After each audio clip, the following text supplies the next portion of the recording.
ಗಿರ್ಜಾವ್ರ ಮನಿಗೆ ಏನಾರ ಸಂತಿ ಬೇಕಾಗಿದ್ರ ಹೇಳ್ರಿ, ಆ ಕಡೆ ಹೊಂಟೇನಿ, ಮಾರ್ಕೆಟ್ ಕಡೆ ತಗೊಂಡು ಬರ್ತೀನಿ.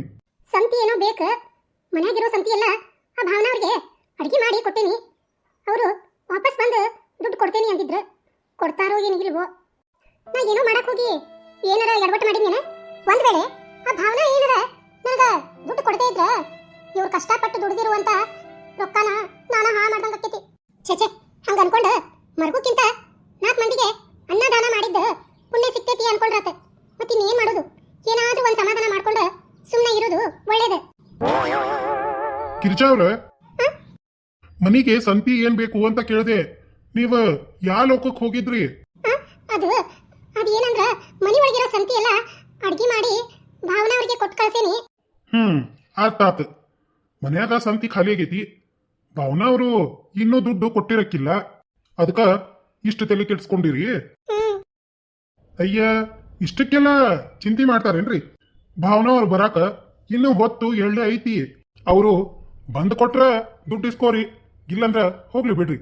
ನಿಮ್ ಕೈಯಾಗಿಂದ ಅವ್ರಿಗೆ ಅನ್ನ ಉಣ್ಣು ಋಣ ಇತ್ತು ಅನ್ಕೋರಿ. ನಿಜವಾಗ್ಲೂ ನಿಮ್ದು ದೊಡ್ಡ ಗುಣ.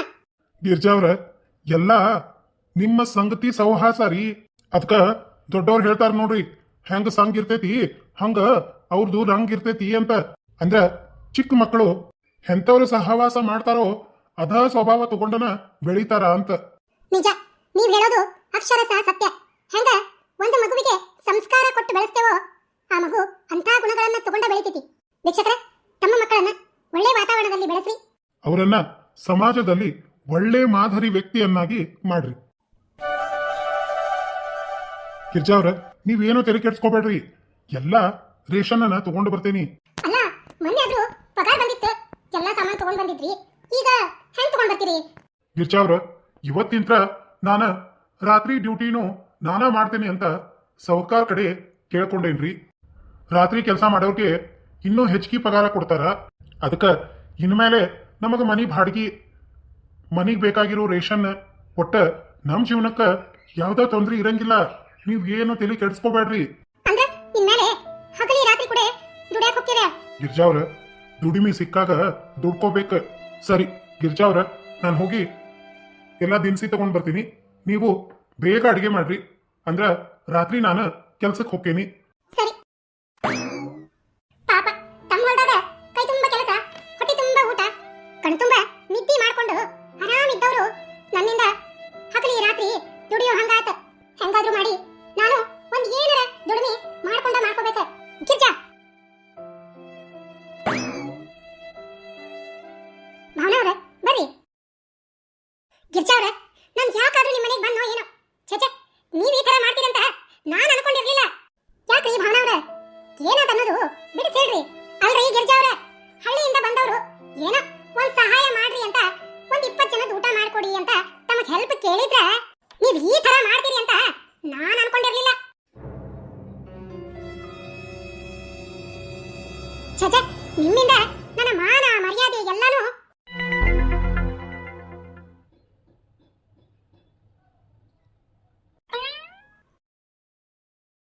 ವೀಕ್ಷಕರ ಪ್ಲೀಸ್ ನಮ್ಮ ಈ ವಿಡಿಯೋಕ ಒಂದು ಹೈಪ್ ಮಾಡ್ರಿ. ಯಾರ್ಯಾರು ಹೈಪ್ ಮಾಡಿರಿ ಅನ್ನೋದನ್ನ ಒಂದು ಕಮೆಂಟ್ ಮೂಲಕ ತಿಳಿಸ್ರಿ. ನನಗಿನ್ನೂ ಪ್ರಜ್ಞೆ ಬಂದಿಲ್ಲ ಅನ್ನೋರಂಗ ಮಲ್ಕೊಂಡಿರ್ತೇನೆ. ಇವ್ರು ಯಾರು ಇಲ್ದಾಗ ಇಲ್ಲಿಂದ ಹೆಂಗಾರ ಮಾಡಿ ತಪ್ಪಿಸ್ಕೋತೇನೆ. ಬರ್ರಿ ಒಳಗ. ಈ ವೀರನ್ ಗೌಡ ಯಾರನ್ನ ಕರ್ಕೊಂಡು ಬಂದಿರ್ಬೇಕ?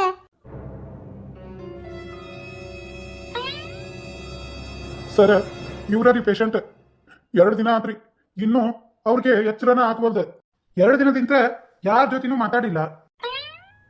ಅಯ್ಯ, ಎಚ್ಚರ ಆಗಿಲ್ಲ ಅಂತ ಹೇಳ್ತೇವಿ, ಮಾತಾಡಿಲ್ಲ ಅಂತ ಕೇಳ್ತಾನ. ಇವನು ಈ ಚಿತ್ರ ಡಾಕ್ಟರ್. ಶಾರ್ಗಿ ಅವರು ಡಾಕ್ಟರ್ ಸಾಹೇಬ್ರ ಒಂದಿಟ್ಟು ಬಾಯಿ ಮುಚ್ಕೊಂಡ ನಿಂತದ. ಹ್ಞೂನ್ರಿ ಸರ್, ಒಟ್ಟ ಎಚ್ಚರನೂ ಆಗಿಲ್ಲ, ಎದ್ದಿನೂ ಇಲ್ರಿ, ಏನು ತಿಂದಿನೂ ಇಲ್ಲ, ಯಾರು ಕೂಡ ಒಂದು ಮಾತಾಡಿನೂ ಇಲ್ಲ. ಐಸಿ ವೀರನ್ಗೌಡ ಅವ್ರ ಅಂದಂಗ ಇವ್ರು ಮೂರ್ಛ ಹೋಗೋಕ್ಕಿಂತ ಮುಂಚೆ ನಿಮಗೆ ಎಲ್ಲಿ ಸಿಕ್ಕ್ರ? ಅಂದ್ರ ಇವ್ರಿಗೆ ಏನಾಗೈತಿ ಅಂತ ನಿಮಗೇನಾರ ಗೊತ್ತೈತೆನಾ ಅಂತ ಕೇಳಿದ್ಯಾ?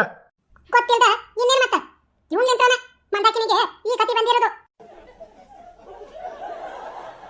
ಈ ಡಾಕ್ಟ್ರು ಕೇಳೋ ಪ್ರಶ್ನೆಕ ಏನಂತ ಉತ್ತರ ಕೊಡ್ಲಿ? ಅಲ್ಲಿ ಆಗಿರೋ ಘಟನೆ ನನಗೆ ಮಾತ್ರ ಗುರ್ತೈತಿ. ಇದನ್ನೆಲ್ಲ ಇವ್ರ ಮುಂದೆ ಹೇಳಿದ್ರೆ ಶಾರಿ ಇಲ್ಲೇ ಅದಾಳ. ಹಿಂದಾಗರ್ಷೆ ಮಂದಾಕಿನಿ ಬಗ್ಗೆ 10 ಕತಿ ಕಟ್ತಾರ.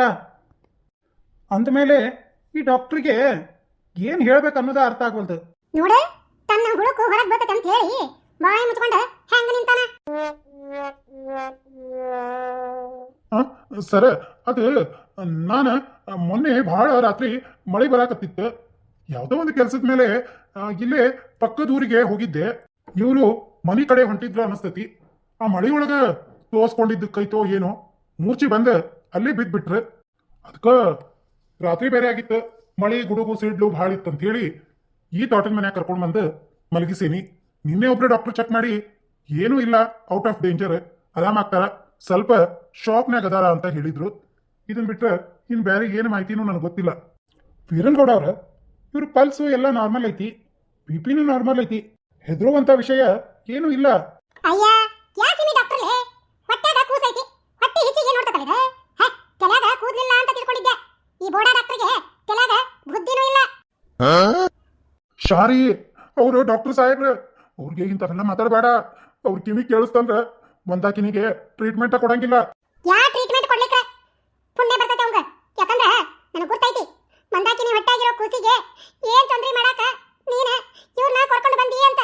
ಸರ ಈ ಮನ್ಯಾಗ ಬ್ಯಾಡ ಅಂದ್ರ ಹಾಸ್ಪಿಟಲ್ಗೆ ಶಿಫ್ಟ್ ಮಾಡಿಬಿಡೋಣ್ರಿ. ಯಾಕಂದ್ರ 2 ದಿವಸದಿಂದ ಮಂದಾಕಿನಿಗೆ ಎಚ್ಚರ ಆಗ್ವಲ್ದು. ಯಾಕೋ ನನಗೆ ಭಾಳ ಭಯ ಬಂದಂಗ ಆಗಕತ್ತೈತಿ. ನೀನ ದವಾಖಾನಿಗೆ ಕರ್ಕೊಂಡು ಹೋಗ್ತೇನಿ ಅಂದ್ಕೂಡ್ಲೆ ನನಗೆ ಹೊಟ್ಟೆ ಬ್ಯಾನಿ ಚಲೋ ಆಕತಿ. ನನಗೆ ಗೊತ್ತು ದವಾಖಾನಿ ಯಾವ ಮಾಡಿ ಮಂದಾಕಿನಿ ಹೊಟ್ಟಾಗಿರೋ ಕೂಸಿಗೆ ಏನಾರ ತೊಂದ್ರೆ ಮಾಡಿ 8ನೇ ಮದ್ವೆ ಮಾಡ್ಕೊಂಡು ಏನು ಆಗದೆ ಇರೋರಂಗ ಇರಬೇಕು ಅಂತ ನೀನ ಡಿಸೈಡ್ ಮಾಡಿ ಅಂತ. ಅಲ್ರಿ ಡಾಕ್ಟರ್, ಮಂದಾಕಿನಿಗೆ ಅಂತದ್ದೇನು ಆಗಿಲ್ಲ ಅಂತ ನನಗೆ ಅನಿಸ್ತತಿ. ಏನ ಮಳೆ ನಂದಿದ್ದಕ್ಕ ತಲೆ ಮಬ್ಬ ಹಿಡ್ದಂಗಾಗಿ ಸ್ವಲ್ಪ ನಿದ್ದೆ ಜಾಸ್ತಿ ಮಾಡಕತ್ತಾಳ. ಇದು ಇಂಥ ಟೈಮ್ನಾಗ ಎಲ್ಲರಿಗೂ ನಾರ್ಮಲ್ ಐತತಿ. ವೀರನ್ಗೌಡ ಇವರು ಹೇಳ್ತಾ ಇರೋದು ನಿಜ. ಯಾಕಂದ್ರ ಮಂದಾಕಿನಿಯವ್ರ ಬಿ ಪಿ ನಾರ್ಮಲ್ ಐತಿ, ಹಾರ್ಟ್ ಬೀಟು ನಾರ್ಮಲ್ ಐತಿ. ದವಾಖಾನಿ ಕರ್ಕೊಂಡು ಹೋಗುವಷ್ಟು ಸೀರಿಯಸ್ ಮ್ಯಾಟರ್ ಏನೂ ಇಲ್ಲ. ಮಂದಾಕಿನಿಯವ್ರಿಗೆ ಎಚ್ಚರ ಆಗ್ಲಿ ಆಗದೆ ಇರ್ಲಿ ಏನು ತಲೆ ಕೆಡಿಸ್ಕೊಳಕ್ ಹೋಗ್ಬೇಡ್ರಿ. ಡಾಕ್ಟರ್ ಒಟ್ಟು ಮಂದಾಕಿನಿ ಮೊದ್ಲಿನ ತರ ನಾರ್ಮಲ್ ಆದ್ರೆ ಅಷ್ಟೇ ಸಾಕು. ವೀರನ್ಗೌಡ ಅವ್ರ ಕೆಲವೊಂದಿಷ್ಟು ಮೆಡಿಸಿನ್ ಬರೆದಿರ್ತೀನಿ, ಇವನ್ನೆಲ್ಲ ತೊಗೊಂಡ್ ಬರ್ರಿ ಮೆಡಿಕಲ್ ಶಾಪಿಗೆ ಹೋಗಿ. ನಾನು ಸಾಯಂಕಾಲ ಬಂದು ಇವ್ರಿಗೆಲ್ಲ ಮುಖಕ್ಕೆ ಆ ಔಷಧಿನ ಅಪ್ಲೈ ಮಾಡ್ತೀನಿ. ಆಯ್ತ್ರಿ, ಎಲ್ಲ ತೊಗೊಂಡ್ಬಂದು ಇಡ್ತೀನಿ ಮನ್ಯಾಗ. ಸರಿ ವೀರನ್ಗೌಡ, ನಾನು ಇನ್ನು ಬರ್ತೇನೆ. ಸರಿ ಸರ್. ವೀರನ್ಗೌಡ ನಿನಗೊಂದು ಮಾತು ಕೇಳ್ಬೇಕ, ಈ ಕಡೆ ಬರ್ತೀಯ? ಹ್ಞೂ ರೀ ಸರ್. ಏನಿಲ್ಲ, ಈ ಬಟ್ಲ ಕಣ್ಣು ಹುಡುಗಿ ಯಾರು? ನಿನಗೇನಾಗ್ಬೇಕ? ಇಲ್ಲಿ ಯಾಕದಾಳ? ಸರ ಆಕಿ ಸಣ್ಣದಿರ್ತ ಇಲ್ಲೇ ನಮ್ಮ ಮನ್ಯಾಗ ಅವರಪ್ಪ ಅವ್ರವ್ವ ಎಲ್ಲರೂ ಹೊಲದಾಗ ಕೆಲಸ ಮಾಡ್ತಾರ್ರಿ. ಆಕಿನೂ ಇಲ್ಲೇ ಬಂದಿರ್ತಾಳ. ಆಕಿ ಹೆಸರು ಶಾರದಾ ಅಂತ. ಇಲ್ಲೇ ಮಂದಾಕಿನಿ ನೋಡ್ಕೊಳಕ ಬಂದು ಅದಾಳ. ಹೌದನ? ಅಂದ್ರ ಇನ್ನೂ ಮದುವೆ ಆಗಿಲ್ಲ? ಇಲ್ರಿ ಸರ್, ಇನ್ನೂ ಆಕಿದ ಮದುವೆ ಆಗಿಲ್ರಿ. ಹೌದನ? ಮತ್ತ ವೀರನ್ಗೌಡ ಆಕಿನ್ನೇನಾರ ಕೊಡ್ತಾರನ ಒಂಚೂರು ಕೇಳಿ ಹೇಳಪ್ಪ. ಅವರಪ್ಪ ಇಲ್ಲೇ ನಮ್ಮ ಹೊಲ್ದಾಗಿರ್ತಾನ, ಯಾರು ಬೇಡಂತಾರಿ ಕೇಳ್ಕೊಂಡು ಹೇಳ್ತೇನಿ. ಯಾಕ್ರಿ, ಯಾವ್ದಾರು ಚಲೋ ವರ ಆಯ್ತಾನ? ಅದು ಏನಂದ್ರ ನನಗ ಕನ್ಯೆ ಬೇಕಾಗಿತ್ತು. ಅಲ್ಲ ಈ ಡಾಕ್ಟರ್ಗೆ ಪೇಷಂಟ್ ಸಿಕ್ಕಾವ ಏನಿಲ್ಲ, ಹಿಂಗಾಕ ಹುಚ್ಚ ಮಂಗ್ಯ ಮಾಡ್ದಂಗ ಮಾಡಕುಂತಾನ. ನಿಮ್ಗ ಕನ್ಯೆ ಬೇಕಾಗಿತ್ರೆ ನಿಮ್ಗ ಏಜ್ ಎಷ್ಟ್ರಿ? ವೀರನ್ಗೌಡ ನನಗ ಏಜು ಭಾಳ ಇಲ್ಲ. ಓದಿ ಓದಿ ತೆರೆಗಿನ ಕೂದ್ಲ ಓಸು ಉದುರಿ ವಯಸ್ಸಾದರಂಗ ಕಾಣಿಸ್ತಾನಿ. ಇಷ್ಟು ಬರೀ ಕಿವ್ಯಾಗ ಬಾಯಿ ಇಟ್ಟು ಮಾತಾಡಕ್ ಕುಂತಾರ ಅಂದ್ರ ಮಂದಾಕಿನಿ ಹೊಟ್ಟಾಗಿರೋ ಕೂಸಿಗೆ ಏನ ಮಾಡು ಹಂಗ ಕಾಣ್ತಾರ. ನೀವ್ ಅನ್ಕೊಂಡಿದ್ದ ಈ ಜನ್ಮದಾಗ ಸಾಧ್ಯ ಇಲ್ಲ. ಆ ತಗೋರಿ ಸರ, ಅವರಪ್ಪ ಇಲ್ಲಿ ಹೊಲಕ್ಕೆ ಬಂದಾಗ ಅವನಂತೇಳಿ ಮಾತಾಡಿ ಏನಂತಾನ ಅಂತ ಕೇಳ್ಕೊಂಡು ನಿಮಗ ಈ ವಿಷಯ ತಿಳಿಸ್ತೇನಿ. ಪಾಪ ಅವರು ಬಡವರು ಅದಾರ್ರಿ, ಅವರಿಂದ ನಿಮಗ ಏನು ಕೊಡಕ್ಕಾಗಲ್ಲ. ವೀರನ್ಗೌಡ ನನಗ ರೊಕ್ಕ ಬಂಗಾರ ಏನು ಬೇಡ, ಬರೇ ಹುಡುಗಿ ಕೊಟ್ರ ಸಾಕ. ರೊಕ್ಕ ಬಂಗಾರ ಬೇಕಾ? ಮಂದಾಕಿನಿಗೆ ಅಭಾಷಣ ಮಾಡಿದ್ರ ರೊಕ್ಕ ಬಂಗಾರ ಕೊಡ್ಬೇಕು ಅಂತ ವೀರನ್ಗೌಡಗ ಬೇಡಿಕೆ ಇಡಕತ್ತಾನ. ನೋಡಿದ್ರಲ್ಲ ಸ್ನೇಹಿತ, ಕೇಳಿಸ್ಕೊಳ್ಳೋ ಮುಂದೆ